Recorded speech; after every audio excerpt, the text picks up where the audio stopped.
പത്മതീർത്ഥത്തിൻ്റെ തീരത്തു ശ്രീ പത്മനാഭന്റെ ആശിസ്സിലാഴും. പത്മതീർത്ഥത്തിൻ്റെ തീരത്തു ശ്രീ പത്മനാഭന്റെ ആശിസ്സിലാഴും. ശ്രീമുദ്രയണിയുന്ന ഭക്തന്റെ ഉള്ളിലും ശ്രീലകം തീർക്കുന്ന ദേവാ.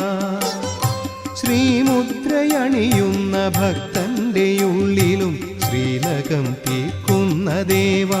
ശംഭോ ശ്രീ പാർവതീപദേനാഥ. ശ്രേയസിൻ ശ്രാവണ പൗർണമിയേകുമെൻ ശ്രീകണ്ഠേശ്വരത്തപ്പ. ശ്രുതി ചേരുമടിയന്റെ ഹൃദയം ആ തിരുനാമമുയരുന്ന കണ്ഠത്തിനൊപ്പം എന്നു മുതിരുന്ന മന്ത്രത്തിനൊപ്പം.